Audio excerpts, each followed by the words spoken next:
Iowa's News Now Sports has your all-access pass to all things Hawkeyes. This is Eye on the Hawks. Welcome to An Eye on the Hawks, where both Mike and myself are going to be a little bit bummed out today. Just finished watching the overtime loss by the Hawkeye women's team to Ohio State after waking up early in Columbus, Ohio for a 11 a.m. tip-off. Maybe noon there in Columbus. I think that Ohio is in Eastern time, so hour ahead. So changes in Indiana, I think. The eastern side of Indiana. Yeah, so still for Owen Sebring will be an early wake-up call. Even maybe if it's Ohio. Play a game at noon. But anyway, heck of a game by the Hawkeyes. Coming back, an incredible push by that team in the final couple minutes of regulation to force overtime, but ultimately a loss. We're going to recap that as well as Iowa's not-so-close loss on the men's side on Sunday to Rutgers. But make sure, let's do some social media tags right away. Make sure you follow Eye on the Hawks on X. We post a lot of great content from the men's and women's team. When the men's team has good content, we post it. From the women's team, a lot of good stuff that we've had over the last month, a lot of exciting events, and so you see that all on Eye on the Hawks, and you can see lots of behind-the-scenes stuff on the YouTube page for Iowa's News Now and on Instagram as well. Of course, we had an exclusive one-on-one with Cooper DeGene a couple weeks ago. Watch that full thing on YouTube, and a lot of other stuff we get from the women's basketball team as well that is probably going to dry over there. As it might not surprise you to hear that the men's basketball team, the numbers aren't quite as up on our YouTube page. But we're talking about women to start the day. It is a sucky loss after making such a push and taking the lead in overtime to have to suffer through a loss like that. But at the end of the day, I mean, as this team looks back down the road, it got to be. I know that Janet's still going to try to pitch that they need to have some encouragement over the way that they fought today, at least. Yeah, and there's been a lot of games like this. Yeah. You think of Maryland; they could have folded. This game, it was pretty much in the middle parts of the game. I was down 7 to 10 points, and that fourth quarter, Lucy had a 12-point fourth quarter hit, nuts 3-pointers to keep it close. And I think with 30 seconds left, we were sitting there like 7-point lead. Houses, Over. A minute later, it's in overtime, and Iowa didn't have enough gas. I know there's some talk about the foul, the reffing. Just there was two women fouled out for us for Iowa. They had a couple other in foul trouble. They had Ohio State had one person in foul trouble. I don't know. Is most of that talk coming from my producer there behind the computer, or is that the discussion online as well? I've seen the online stuff just briefly. Yeah. I will say this: I think college reffing is. I'm not saying that Iowa got screwed or anything. I just don't like college basketball reffing. Yeah. It just seems like a ref wants to make a call every 30 seconds. Mm-hmm. Basketball, while it's not like a collision sport, there can be contact. Mm-hmm. And it just seems like every time someone gets touched, it's a foul. And this is throughout. I mean, I was watching St. John's and Creighton yesterday in the men and before the Iowa game, and sometimes it's like, man, they let some teams just hand check the entire game. Right. And then if someone, another player does anything like that or stands their ground and Cody McMahon today ran into Sid for her 5th foul, and I was like, I thought she had perfect positioning and she didn't jump, but it is what it is. Yeah, a couple ones that I try not to be too focused on fouls. There were a couple that did stand out, like when Aaliyah got tripped up and kind of fell to the ground and the ball went out of bounds and it was called a turnover. It's like, man, that looked a lot like the same kind of physical contact that you saw on the other side of the ball that would have gotten called a foul. And we were even critical of Lucy's foul at the end to tie the game. Yeah. I was like, oh, that's barely a foul, Like, okay, she almost stepped on her leg, but and Sid's too, though. That just seemed crazy that they would call that on her, and that's what fouled her out, and could have been the difference for Iowa because it's like, man, when Sydney's in the game, that's such a big difference maker. I feel like Tegan Mullaney came in for her, and just like, man, Tegan she's had some great games this year, but she just had some boneheaded mistakes today that really I wouldn't say cost Iowa necessarily, but just did not help Iowa when Tegan Mullaney was in the game. That one seeing Sid go out with that last foul was a tough one for him. You got to think that this team, you'd like to see them play a little bit better in overtime. They've had 2 overtime games this year, and neither they've played particularly well. Of course, today, again, Sydney fouling out didn't help, but they get outscored, 12 to 4? Am I right to say that? Yeah, I think it's 12 to 4 in overtime today. Yeah, 12 to 4. Against Nebraska, it got outscored 10 to 7. All on free throws. Nebraska didn't make a single field goal for that overtime of that game. Just hitting all their free throws, and that got them the win. So that's one thing that would be my biggest critique of this Iowa team after today is that boy, you really want this team to play better in overtime, which is maybe seems obvious, but that's a team that when you have that chance, and especially after you have such a flurry to the finish, you've got to find a way to ride that wave of momentum into overtime and keep making buckets and pull off the upset on the road. Yeah, I was kind of surprised that Jan put Tegan Mulaney back in the game in overtime. Yeah. In the first half, or maybe it was the third quarter, she did she led the team in turnovers on 8 minutes. And oh my gosh, are you kidding? She had 4. There were 2 other. Well, I guess she tied with. Lucy had 4. Lucy had 4 as well. So tied for the lead. Yeah. Iowa overall, that's my biggest critique is 20 turnovers. Ohio State likes to, they were doing the press early and it really got to them, but they figured it out in the second half and they really clamped down on those turnovers. But Ava Hayden had 0 minutes. I know she's a little bit more of a 5 and Tegan plays the 4, but I just wondered. After she made some mistakes as a freshman, if you just sit her on the bench, especially, and the thing is, Jan had to put someone else in there. They were in foul trouble. When Sid goes out, Hannah goes out, she's limited on what she can do. So I just, I don't want to second guess stuff, but it did make an impact. Yeah. I wonder the last time Iowa had 3 players foul out of a single game. I mean, you just don't ever see that. I feel like last year, I don't know if I remember the last time I saw 2 players for Iowa foul out of one single game. That just rarely happens.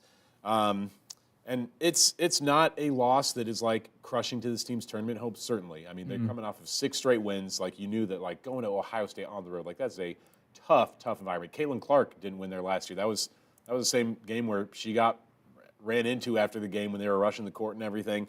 That's a tough road environment with a bunch of screaming middle school kids there for this noon game. And so that was tough. But and here's a look at, if you're watching on the YouTube page, you can see the tournament resume right now for the Hawkeye women's team. Overall record 18-8, 3-6 in quad 1 games, 4-2 in quad 2. Pretty decent. So 7-8 overall among the top 2 quads.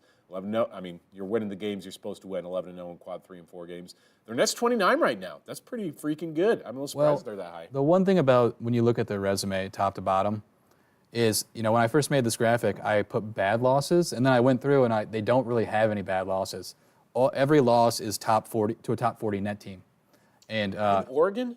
Yeah, Oregon's 37. Really? Yeah, and it was at Oregon, so that's a quad 1 loss. Wow. As it stands right now, things can change, but on the road it's 1-40, and you look at the numbers, and Iowa's 29 right now, but they've been flirting in between the 30 range, 35.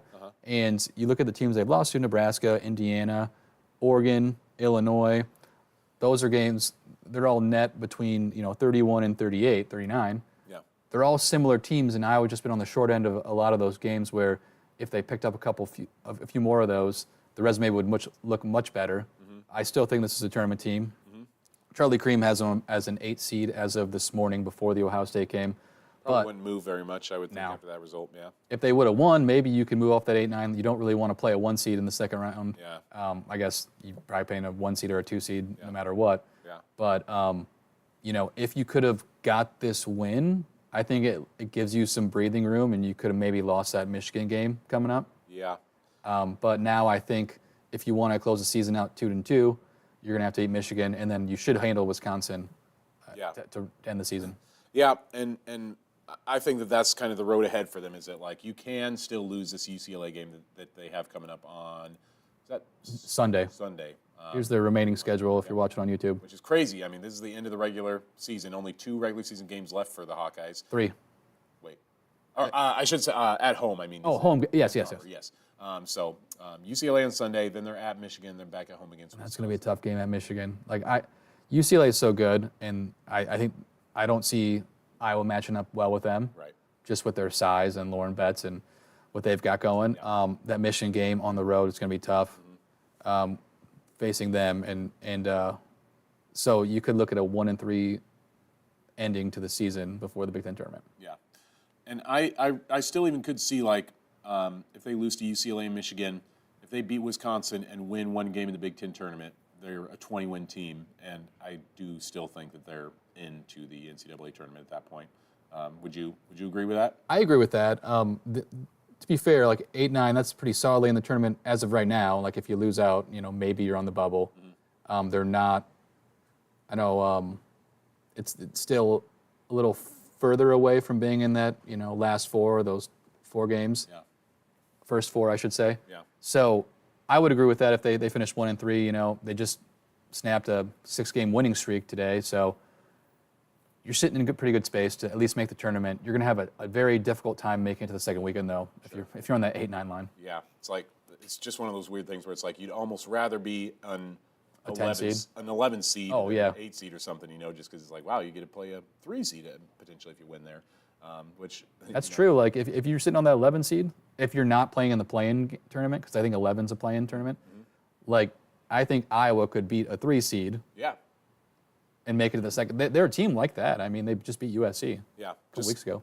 Kind of the strange turnabout from last year to this year. It's like where they were the favorite. It's like this year they could be a team kind of like West Virginia was last year. You remember how good they were as I forget if they were the 8 or the 9, but regardless, they were one of those 2 spots and came and like nearly upset Iowa in the second round. And so it's like they're going to be one of those teams that whether you're a 1 seed or a 2 seed even, it's like you still would not want to face Iowa in the second round.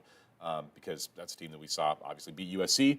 Anybody who's paying close enough attention to women's college basketball saw this game today and is like, man, not only did they beat USC, they went to overtime on the road against number 8 Ohio State, and we'll see what happens against UCLA. I mean, I think you're right that I have a hard time seeing that one happen. USC game, I was like, oh, okay, I think that could happen. Home game is different, yeah. Yeah. So if you're wondering, if you didn't look at the bracketology on the women's side, Charlie Cream at ESPN has Iowa facing Creighton, who's 26-4 and ranked. I mean, it's a sneaky good team as the 8 seed. Iowa's the 9, and that's in Austin, Texas. So they, if they won that game, they'd play Texas. Obviously, there's still 2 weeks left of the season, Big Ten tournament, so things can change, but that's how it stands right now. Yeah, so much to be decided, and I mean, they will. I mean, their record going into the Big Ten tournament is going to be likely. They've got. Let me do some quick math here. So 9-9 or 10-8 is the strong likelihood. 10 wins in the Big Ten, and this year's Big Ten would be pretty strong resume builder for them and would vault them up. I mean, not to the top 4 or anything necessarily, but would at least get them to the point where they would have at least a first-round bye for the tournament. Losing a couple more here would not do them a whole lot of favors in terms of their seeding for their trip to Indianapolis. So anyway, a lot to be decided with this team. Anything else we want to recap with the women's game? Anything else that you saw today that either gave you concern or gave you hope even? That's a good question. I mean, me personally, I still am like, man, just every game's so encouraged more and more by Lucy Olsen, watching her play. Like, I think I saw she, with 1 minute and 1 second left in the game, had 12 points, and then she finishes with 27. Like, that girl, she's got some guts late in the game, and that's exactly what we've been wanting out of this team all year is somebody to look for in the final minutes that's willing to take the shots and can step to the free throw line, which Lucy did today, some clutch shots. And that's now what they might be getting out of this girl is that she can be the player that this team looks to. And I haven't seen the Big Ten Player of the Week winners for last week out yet, but it's like Lucy would have a strong chance for that. Even after a loss today in overtime, it's like she's on her way to potentially having a pretty good resume for this next week too. Yeah, she's really stepped it up in this last stretch of games in the regular season. You look at her 3 for 9 from 3, and I think all 3 of them were in that last minute, right? I think she hit 3 of them to get the game closer. Outside of that, though, 9 for 25 from deep. Taylor McCabe only shot 3 shots all game, 1 for 3. That's a little concerning, but they were playing tight defense on the perimeter, on her at least. When you look at it, Kylie Feuerbach had 2 big 3-pointers. So, I think the 3-pointing shooting, I mean, it hasn't been great all year. It's been better recently in the 6-game winning streak. And it just little disappointing that some of those shots, because they were open, didn't fall in the first half. Maybe it's a little closer. Maybe you win in overtime or in regulation if some of those fall. But that's basketball, Yeah. But one thing I was, we talked about it before was Ava Hayden 0 minutes. Yeah. She played I don't know. I don't have it up on me against Rutgers. She played a lot. A worse team. I'm not sure if that's on purpose. I'd like to see her at least get a few minutes, just if you're having foul trouble on your bigs. So that's a little odd. Yeah. I know the question that has plagued a lot of Iowa fans this year and that has surrounded Jan's first year on the team is just like the rotation and the minutes has been so just weird. Like you just don't, like even Taylor Strimla, who's played so well a lot of games, like just only saw 5 minutes of action today, did not take a single shot. As you say, Ava Hayden not getting much. Addie O'Grady only 12 minutes. Like, I don't know. It's just you just never quite know what to expect out of this lineup. Which I mean, maybe it's to their credit that the other team doesn't know what they're going to get out of this lineup from one game to the next. But kind of confusing with why you don't see a player like Ava Hayden a little bit more in there. Yeah, I was totally wrong too. I guess she played 2 minutes against Rutgers. I might be thinking of the Nebraska game where she played a little more. Yeah. But the one thing I am encouraged about, 13 minutes against Nebraska, that's probably what I was thinking about, is Aaliyah Guyton. I mean, it's been this way for a few months, but she's a playmaker, and they give her the ball more throughout the game. Hey, go score some points. Yeah. I thought she did a decent job today. A little stymied by, Ohio State's a really good team. They're ranked 8th in the country, and, they've got a lot of solid players. They had 2 players score 25+, and it just was a little too much today. Yep.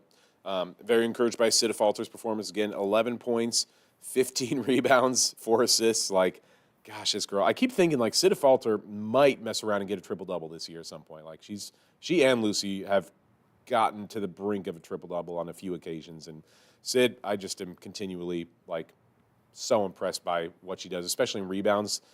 In 3 of her last 4 games, she's had 14-plus rebounds.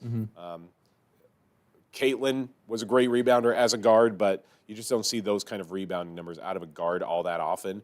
I've just been so impressed by her play. Like and you could just see such a difference when she's not on the court for this team. She just really helps make this team go. Man, they are really going to miss that girl next year. Sita Falter, I don't know where she'd land in the Big Ten All-Conference team type of standings, but she just does so much outside of the stat sheet that makes this team, a tournament contender. Let's transition now to the men's team as they have another extraordinary collapse on Sunday on the road at Maryland. A game where did they lead by 4 at halftime? I think it was 7, 51-40. I thought it was 51-47. Is that wrong? I've got it. Well, I thought I had it pulled up. Let me check. But then in the second half, they get outscored by 30. Yeah. Was it 54-24 in the second half, I think? I'm pulling up the box score right now. I thought I had this open, but I didn't. So 54-24 in the second half, yes. You're right. It was 51-47, so that's a 4-point lead. Yeah, 4-point lead on a ranked team. You're thinking, Iowa, all right, has this team finally found its groove? They're dealing without Thelwell, without Mulvey. Are they doing something? And then, 54 points given up in the second half is just, again, defensive, nightmare for this team that gives up 100 points again. That's so Maryland hit a 3 at the buzzer with 3 seconds left in the first half. So they had been leading by 7, and then it was a 4-point lead. The difference in that game, they shot well in the first half. Second half, they could not hit a single 3, and it was just frustrating to watch. And you watch the first half, you could tell that Iowa's defense couldn't stop Maryland either. They scored 47 points in the first half. It's rare a team in college scores that much and is on the losing end. But in the second half, their field goal percentage was just, they could not hit. And they weren't even contested shots. They were just bad misses, in my opinion. Yeah. It would have been nice after that road win at Rutgers. That was a game that, we saw afterwards. Fran was emotional after getting that win, just with how much this team has had to fight and scrap and claw just to be able to get respect from teams in the Big Ten. It's just been such a tough season for that team in so many ways. Injuries have just killed them, and then for them to be able to get a win at Rutgers, first true Big Ten road win this year. He was really feeling the emotions of that one, and would have been nice to follow that up with another road win, and then you come back and you're like, all right, this team maybe can play its way back into the tournament. But, yeah, it's going to be a tough stretch going forward. Here are the 3-point numbers. Yeah. In the first half, they shot 8 for 14, 57% from 3. In the second half, they shot 0 for 13, which is 0% from 3. Which, hard to miscount 0. yeah. Very disappointing second half. I don't know what else to say about that. We do have a soundbite from Fran. He was asked, I believe, by a Maryland reporter. I don't know if there were any Iowa people that went out to Maryland. It's a tough trip on a Sunday. But he was asked about what happened and what was different in the second half than the first. And here's Fran McCaffery. Well, they changed defenses. I thought we had a couple good looks early, and then they went on a run, and then we started quick shooting the ball, which, as we all know, you can't do on the road. So that was unfortunate. But I thought we had some really good looks. In the first half, we make 8 threes, couldn't make one in the second half. Simple as that with this team that can't is one of the worst the worst defensive team in the conference, and got to be. You can't rely on stops. You have to rely on making those threes, and when you miss all 13 in the second half, you're not going to win. Yeah, got to imagine they've got to be close to one of the worst in power for conference basketball this year. I mean, man, it's been tough. Yeah, I think Mike told me that the entire Fran McCaffery press conference afterwards lasted a whole 1 minute and 4 seconds. Not that there was a whole lot for the visiting reporters to ask him about. Not much expectation for him to talk much longer than that, but he kind of went in, did his duty, and then, all right, I'm out of here. Defensive efficiency, they ranked in Ken Palm 145th in the country, and I would be hard-pressed to say that I'm not going to look through this while we're talking, but that's going to be one of the worst in Power 4, yeah. I was surprised to see, I was just looking back to be like, boy, is this going to rank up with, like, Fran's worst team, or when was the last time a team was worse than this? Do you remember the last time that Iowa had a losing record at the end of a season? Was it his first season? No, he did have a losing record that year, but that was not the last time. Okay. It probably had to have been... No, I don't remember. The 2017-18 season. Okay. That was Garza's sophomore year? That couldn't have been. He was a junior. No, he stayed through senior year, right? And that was 21. So maybe, I guess he would have been a freshman that year maybe. But they were 14-19 overall that year. So potential, I mean, they've already got 14 wins, so a chance to surpass that already. But still tough road ahead. What do we have? Do we have, is it 6? 6 games left, yeah. Left on the men's schedule. Here's the next 2, though. It looks like a Pac-12 schedule. 2 home games. It's 2 of the last 3 home games that Iowa plays. They play Oregon, who right now is projected to make the NCAA tournament at 18-8. And then Iowa plays Washington on Saturday, which, according to Ken Palm, is the only game they're favored in the rest of the year out of their last 6 games. So there are 2 games this Wednesday when they play Oregon. I like to look at Ken Palm. He predicts like all the games coming up if you look at it, and the score, his predicted score is 81-80 Oregon. So there's a 48% chance that Iowa wins that one. So that one is close to 50-50 according to Ken Palm, who is a big analytic guy. And the only other game that's close on the schedule, or relatively close, is at Northwestern, 79-75. So Iowa hasn't done well on the road. They've only got 1 road win all year, right? And that was against Rutgers, who they just had last week. So it's going to be a tough sledding to finish out the season. Especially if, like this last game, they were without Drew Thelwell and Riley Mulvey. Like any potential hope for like keeping up in rebounds fell off there without Riley Mulvey in there. Thelwell out. Obviously, Owen Freeman's still out too. He's missing the rest of the season. So the big 3 misses. It's very, I want, if fans want to be critical, it's very tough to win on the road when you're missing, a starter, and Riley started 1 game this season too, stepping in for Freeman. So, Yeah. Right now sitting at 5th from the bottom in the Big Ten Conference standings. Behind them are Rutgers, Washington, Northwestern, and Penn State. So if they do want to get into that Big Ten tournament, gotta win that Washington game, stay ahead of them. And I do think that if they win 2 more games, I think that they're for sure in the Big Ten tournament. But I would not say that that's a sure thing based on what we've seen out of this Iowa team. Not really, especially when if Washington can get a head-to-head win against Iowa, that could impact things. There's a lot of, on the Big Ten standings, there's a lot of close teams on records. Now, you mentioned like it's been, what, 2017, 2018, or is it 2016, 2017 was the last team with a losing record for Fran? That was 2017, 18. All right. If Iowa does go 1-5, loses the 5 games that they're not favored in, they would finish 15 and 16. Right. And, 6 and 14 in the league. So that would obviously cap off a season that Hawkeye fans would want to forget. Mm-hmm. If they win 2, they'll finish 1 game over 500, and I don't even know if they'd make that secondary Vegas tournament. So, winning 3 games in this last 6, I just don't know where it happens. Maybe, 2 home games and at Northwestern. Mm-hmm. I just think it's going to be really tough to stack some of those road wins when you play at Illinois, at Michigan State, or Michigan State's a home game, I guess, and at Nebraska. Nebraska, yeah. Yeah, I don't know. I have a hard time seeing that happen. Just 2 straight years now that they're going to miss the NCAA tournament, which that too has not happened since the 17 and 18 seasons. The last time it happened under Fran McCaffery. So, just tough sledding all around. And I don't know. You watch. Have you been watching these last couple road games? Like, did you watch the Rutgers and the Maryland games for Iowa? Okay.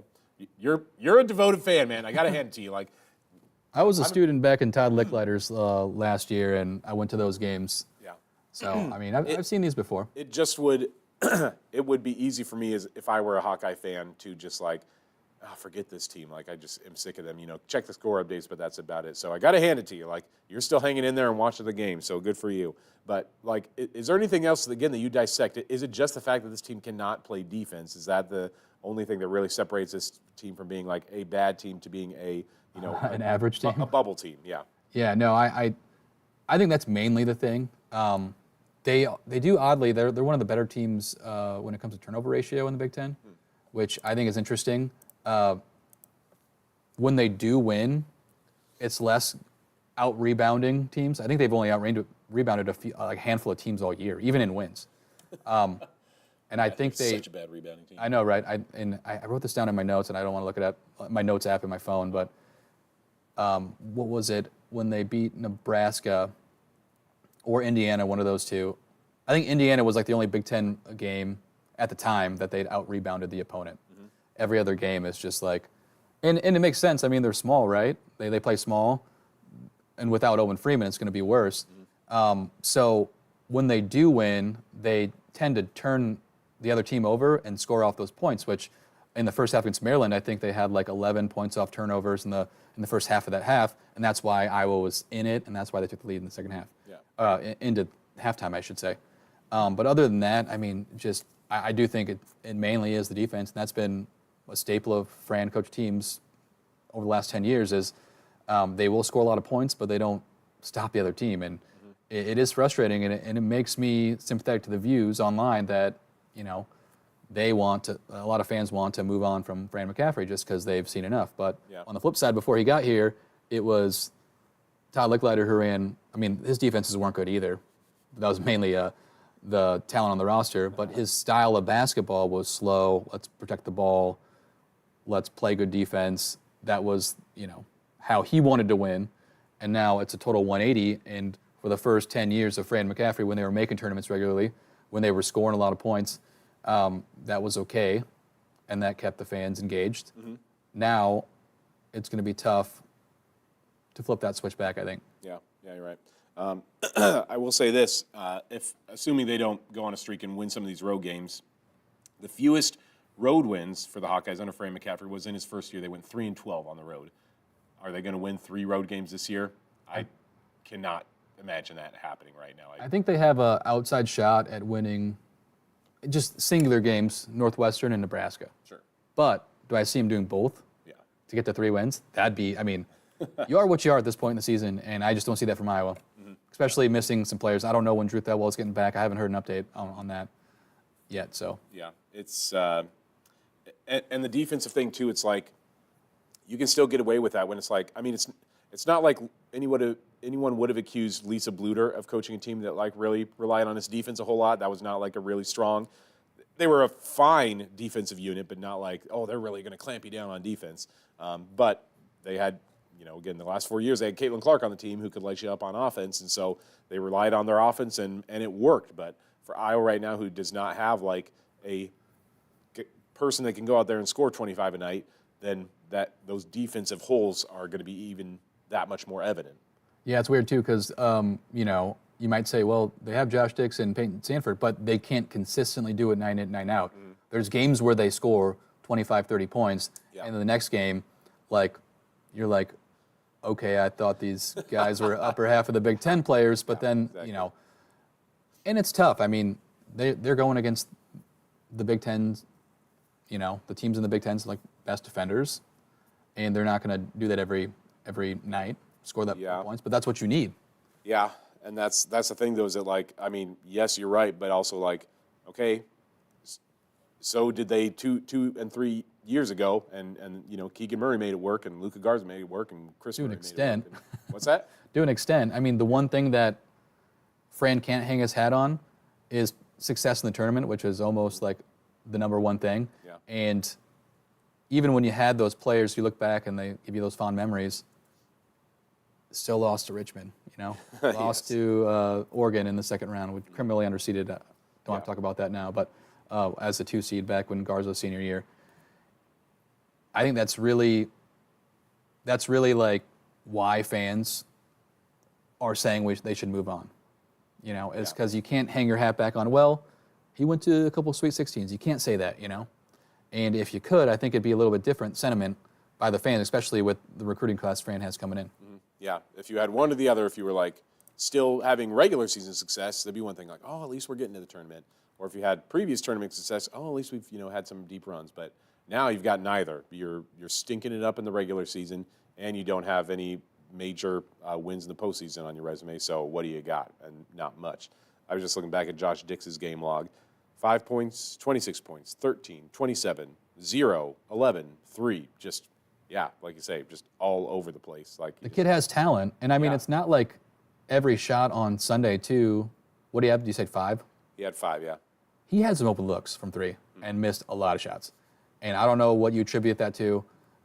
If it's an off day, different, Maryland had a decent crowd there. Mm-hmm. I don't know what it is, but he's talented enough to go off. Mm-hmm. It's just, can he make that step, hopefully next year, and start doing that consistently? Mm-hmm. Yeah, and if assuming he sticks around, and if Iowa gets Owen to stick around, and Price and some of these other guys are getting minutes along with the guys that they have coming in, and Fran stays, all right, there's some big recruits coming in next year, so maybe things do start to turn around as long as they stick with Fran for another year, but it's just kind of hard to see that on the horizon right now. Just don't know what this team's future looks like right now. Just every game seems like it has to be it dispirits the fan base more and more every single night they go out there, just something new. This game, you have the halftime lead and then give up 54 after the break. It's just seemingly new ways to lose every single night. Yeah, and that recruiting class for next year is ranked 25th in the country, according to 247 Sports. They've got, technically 4 players coming in. One's already on the team. He's practicing. He can't play. Isaiah Johnson Arugo from Miami. And then they have a 4-star in Joshua Lewis, who was committed to UCF, or USF, I should say. But their coach died, and he opened up his recruitment, is coming to Iowa.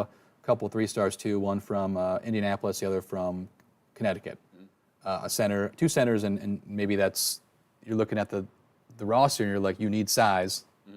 You have, your backup centers, who I think, as limited as they are on offense, Bronze and Mulvey have played decent, all things considering. Now, they're not going to be like all Big Ten or, even third team or honorable mention, but they come in and they do their best to defend and rebound, and that's their only job, right? But when they're in, too, it's different when Freeman's in because he's a scorer first, and you just don't get much offense in the other 2. So, is Mulvey a starter on many other Big Ten teams? Would you say? No, not. I don't watch much Penn State or Rutgers, or not Rutgers, Washington, who are at the bottom of the Big Ten, but I doubt it. Yeah. Oh well. God bless him for coming in and filling some minutes when the Hawkeyes. Yeah, he plays hard, and he's not supposed to be out there, right? Owen's supposed to be out there, so it's really hard to criticize the kid. And I hope this isn't coming off like I am, but it's just he doesn't give you much on offense, so it kind of tightens up the defense on other areas. Yeah. You know. So we've got some games coming up for this team, and we're going to be following all along the way on the Hawks through thick or thin. We'll be sticking with the men's team and for the women's team as well. I mean, I know a few weeks ago Jan said that they don't want to be white-knuckling it come March, but I think no matter what, unless they beat UCLA, they're going to be white-knuckling it in March to see if this team gets into the tournament or not. But they've got the opportunities there to get some wins, and the team kind of controls its own destiny at this point. So keep following Eye on the Hawks again on Twitter, on Instagram, and on YouTube. We've got the social media out there to keep all of our bases covered. And we'll have another Eye on the Hawks coming up in possibly next week as we talk about whatever the Hawkeye women's team can do and if they can pull off another tremendous upset of a team from Los Angeles coming up on Sunday when they host UCLA. So thanks again for joining us on Eye on the Hawks. For Mike, I'm Owen. We'll see you next time.